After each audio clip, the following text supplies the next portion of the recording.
بسم اللہ الرحمن الرحیم۔ یہ برائٹ آف حدیث چینل کی پہلی ویڈیو ہے۔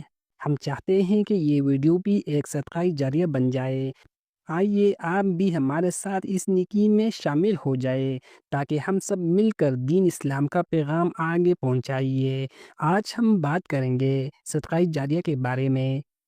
حضرت ابو ہریرہ رضی اللہ عنہ سے روایت ہے کہ رسول اللہ صلی اللہ علیہ وآلہ وسلم نے فرمایا، جب انسان مر جاتا ہے تو اس کے اعمال منقطع ہو جاتے ہیں سوائے تین چیزوں کے: صدقہ جاریہ، علم جس سے فائدہ اٹھایا جائے، یا نیک اولاد جو اس کے لیے دعا کرے۔ صحیح مسلم حدیث نمبر 1631۔ یہ حدیث ہمیں بتاتی ہے کہ مرنے کے بعد بھی نیکی کا سلسلہ رک نہیں جاتا اگر وہ نیکی صدقہ جاریہ کی صورت میں ہو۔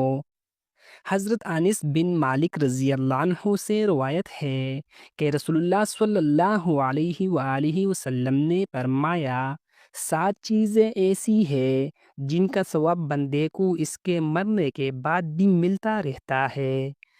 نمبر 1، علم سیکھنا۔ نمبر 2، نیک اولاد چھوڑ جانا۔ نمبر 3، قرآن مجید چھوڑ جانا۔ نمبر 4، مسجد تعمیر کرانا۔ نمبر 5، مسافرخانہ بنوانا۔ نمبر 6، نہر جاری کرنا۔ نمبر 7، ایسا صدقہ دینا جس سے لوگ فائدہ اٹھاتے رہے۔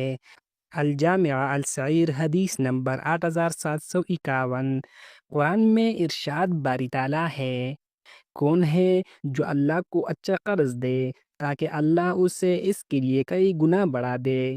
سورۃ البقرہ آیات نمبر 245۔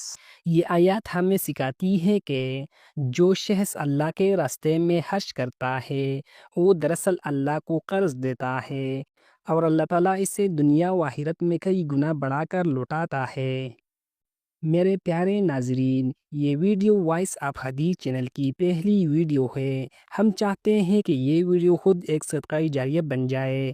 اگر آپ بھی چاہتے ہیں کہ آپ کا نام پر نیکی کا سلسلہ جاری رہے تو اس ویڈیو کو شیئر کریں، نیکی پھیلائیں اور صدقہ جاریہ بنوائیں۔